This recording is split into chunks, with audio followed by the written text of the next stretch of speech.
my presentation is Open and Distance E-Learning, What, When, and Why.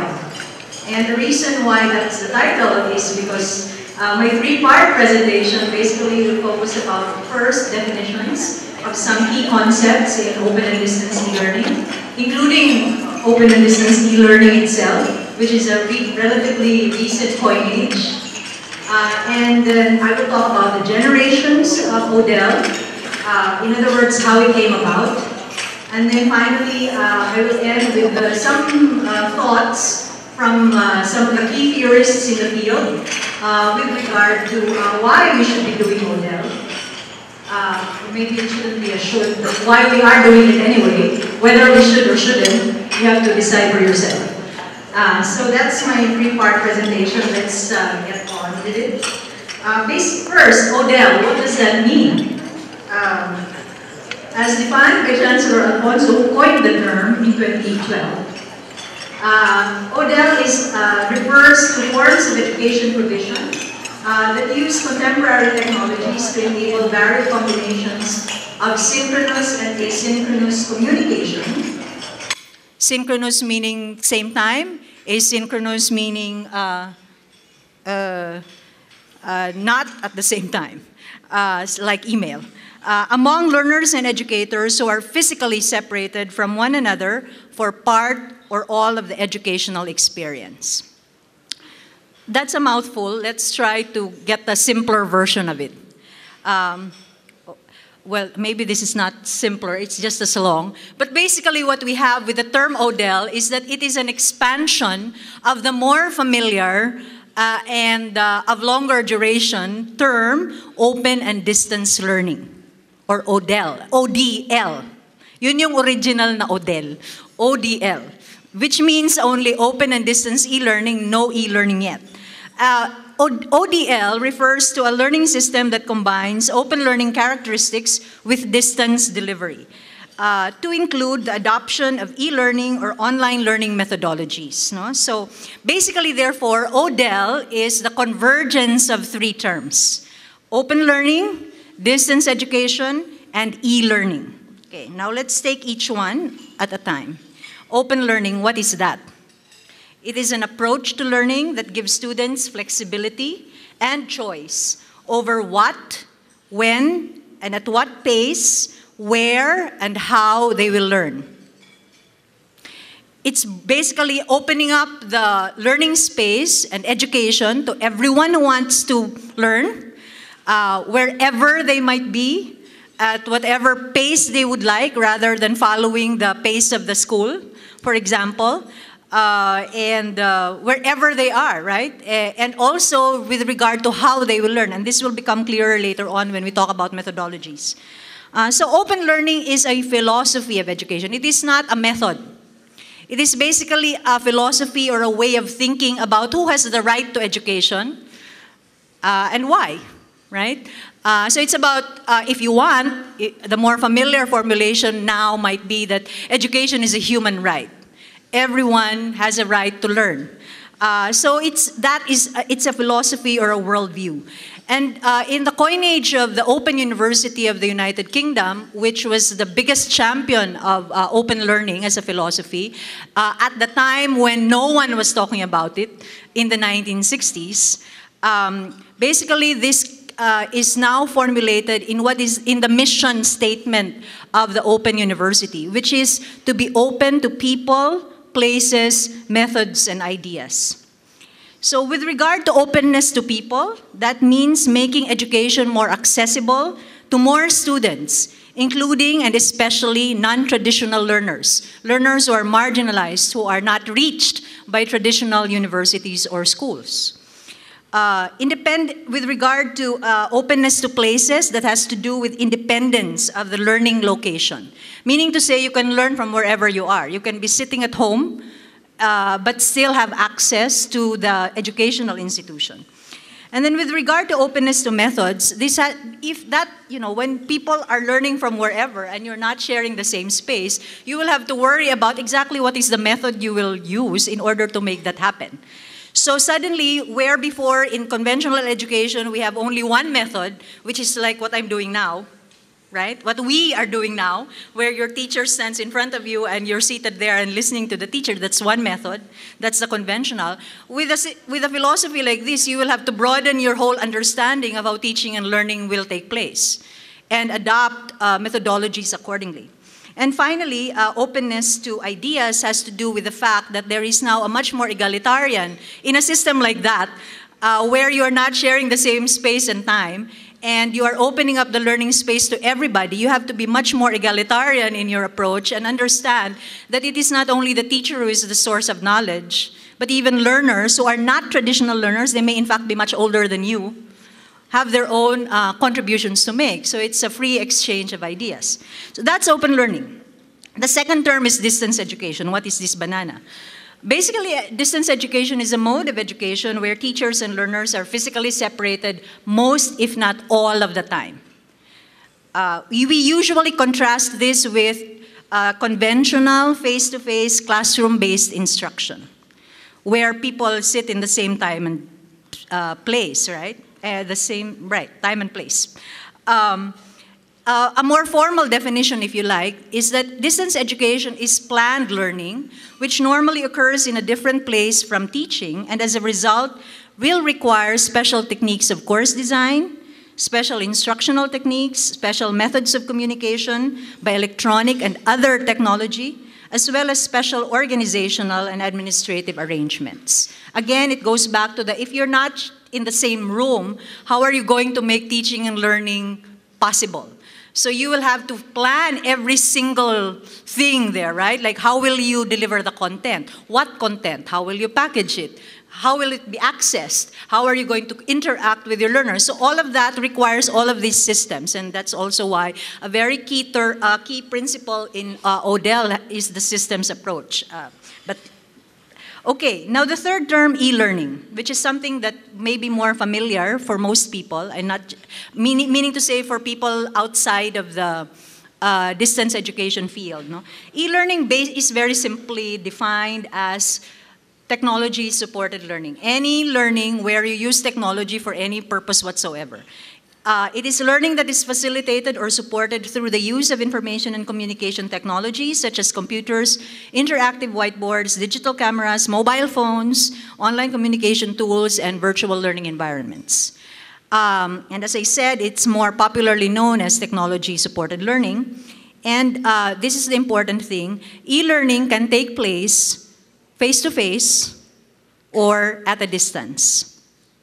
So, now I will give you a little quiz. Therefore, of the three terms, which is the most encompassing?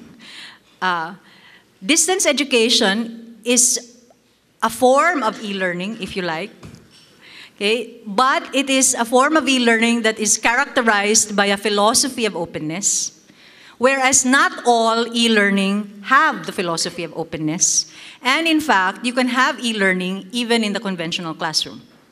Okay. I hope that wasn't confusing. Now, another term that we want to bring into the conversation, because it confuses people also, and they want to know whether it's the same or different or how it's related, is online learning.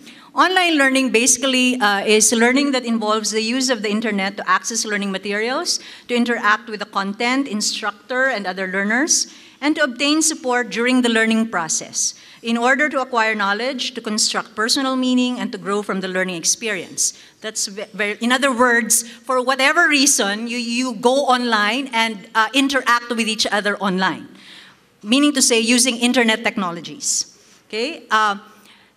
People tend to confuse online learning with DE, and that is because, in fact, online learning is one type of DE, right? You can have online distance education, and later on we will see why that's only one type. But not all online learning is distance education, because you can have online learning even for classroom-based conventional instruction, right? It can be a component of conventional on-campus instruction. So if you want to remember online learning as a mode of DE, what is the element? What is the key element? The key element is the separation of the teacher and the learner for most, if not all, of the time. When you use online learning in the classroom, the teacher and the learner are not separated. Okay? Right. And I think there's one final term, blended learning. What is blended learning? It's a pedagogical approach that combines face-to-face meetings with deliberately designed online activity, such as online discussion forums to discuss particular course topics outside of regular class hours.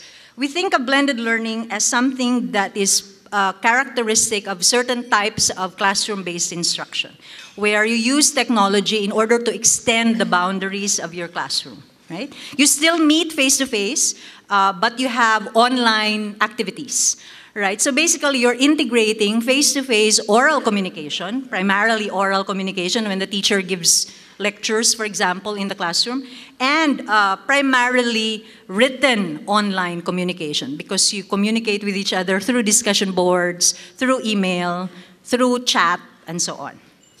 Okay? Now, this is just an illustration of how the terms are related to each other, in particular how traditional on-campus face-to-face, classroom-based learning is related to online learning and blended learning. So blended learning is in the middle.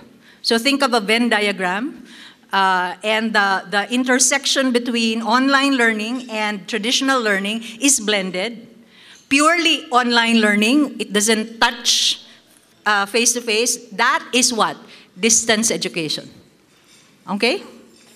Right. I'm becoming confused, actually. Okay, now let's move to the second part, which is generations. How did we get to those permutations? Well, first of all, you can think about the evolution of ODEL in terms of the technologies that have developed. Now, so in terms of by technologies used, people in distance education would be familiar with Taylor's generations of distance education, where the first generation is correspondence education, right? Where using print and postal technologies, educational institutions could reach learners who were, in faraway places, right? So that is the precursor, the first mode of distance education. And people tend to look down on correspondence education. Well, let's talk about that later.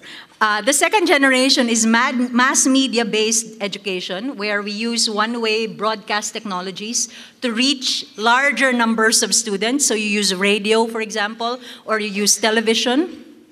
Okay, so for example, many of the distance education institutions in China started out as radio-based and television-based universities, RTVUs.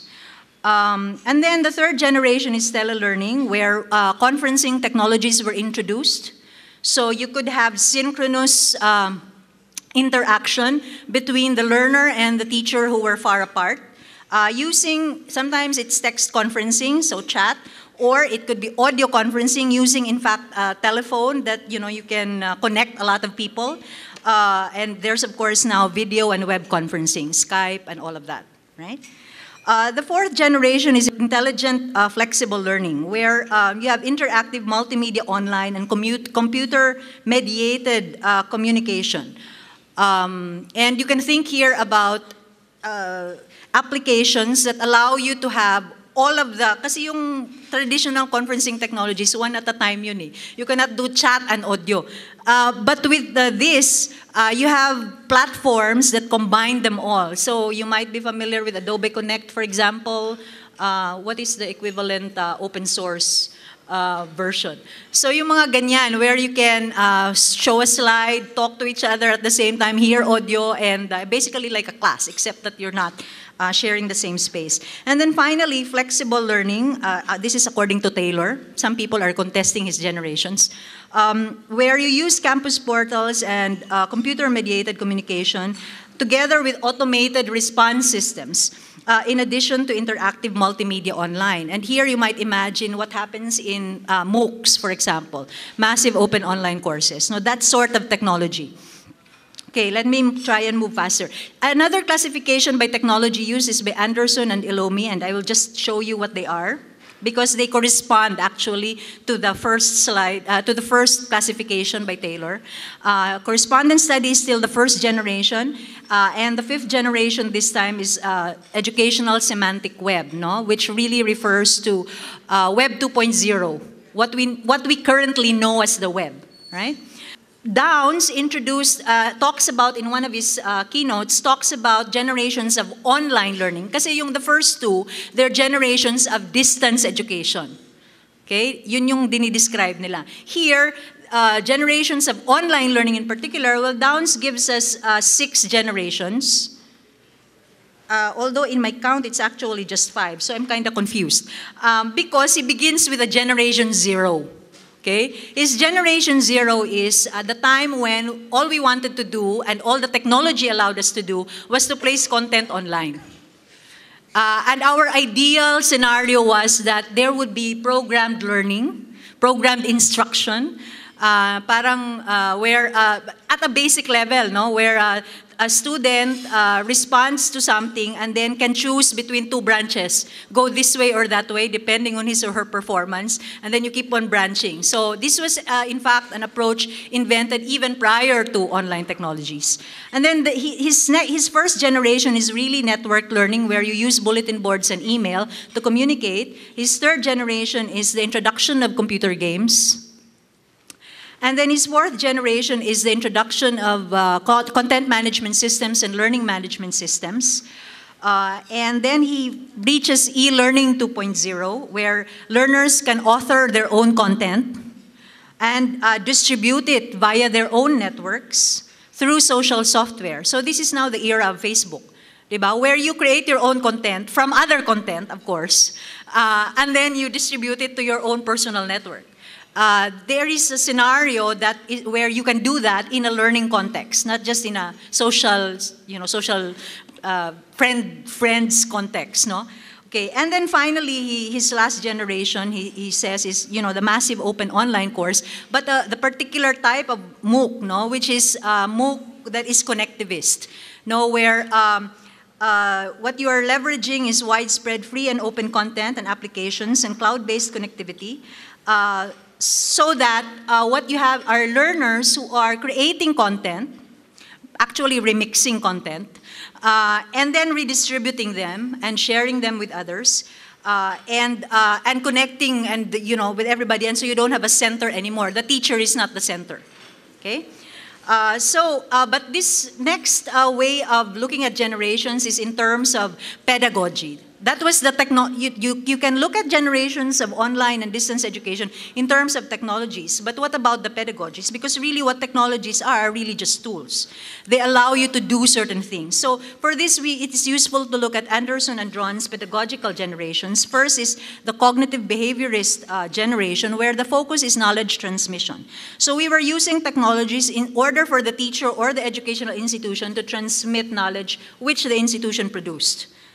Okay? But then you have the social constructivist generation, where we know we have shifted from the understanding that knowledge is really constructed in the process of learning. It's a social product, so to speak, and process.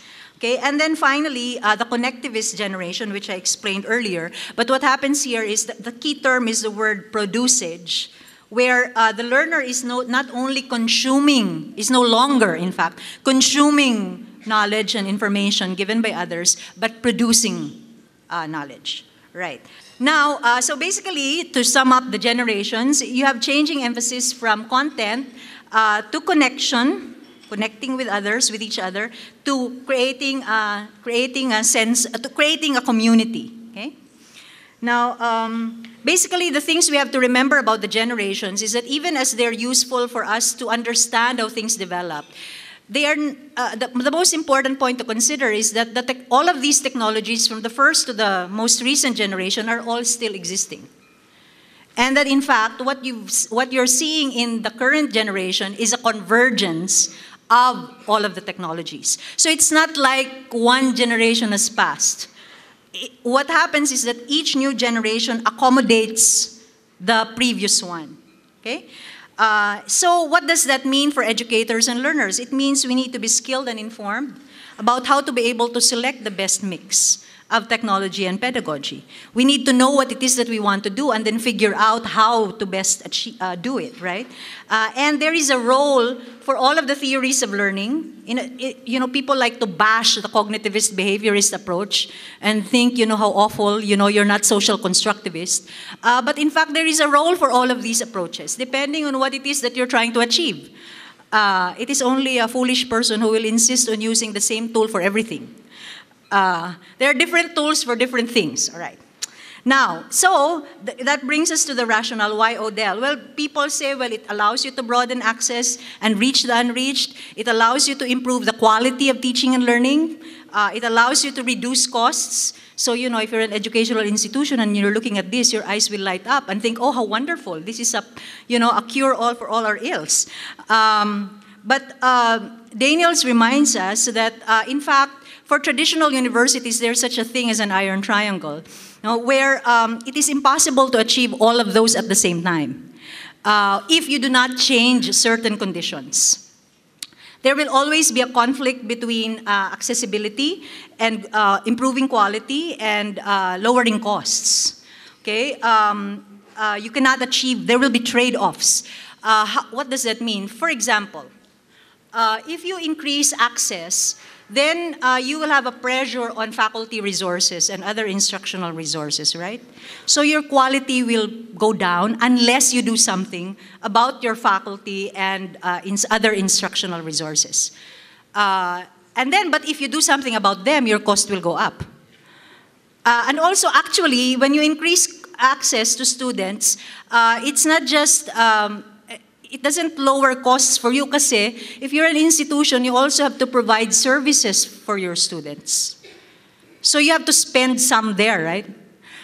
So it's not a simple thing, right? So this is the figure that shows you that if you do something with one side of it, the others will get shortened or something, no? So hindi tabi-tabingi siya, hindi siya perfect. Hindi siya nag-expand ng lahat na ganon, all right? Well, Daniel says DE is a way out of that conundrum. What DE allows you to do kasi is to improve quality through the creation of quality course materials, so you don't need teachers, or not so many, diba? Because you make the material the teacher, and then, therefore, you can reach more people, and you can mass produce these materials, so then, your cost. But then there is a critique of that, and so this is the Daniels thing. I'm down to my last two or three sides.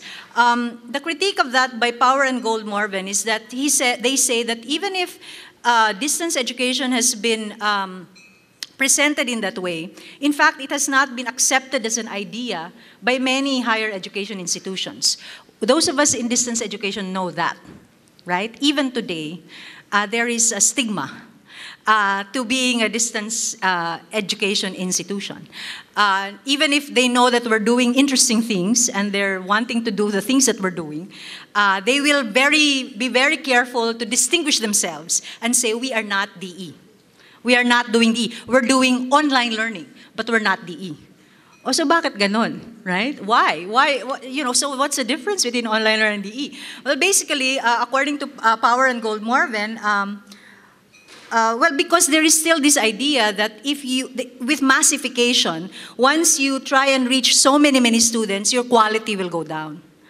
Okay, and also when you are not sharing the same physical space with your students, how do you know that they're your students? How do you know they're the ones taking the tests? How do you know they're not cheating? All of those. You can go on and on, right? You know what the critiques are, right? So they're saying that, in fact, if you really want to understand the Iron Triangle, you have to look at the fact that each of the three ideals are really ideals of different stakeholders.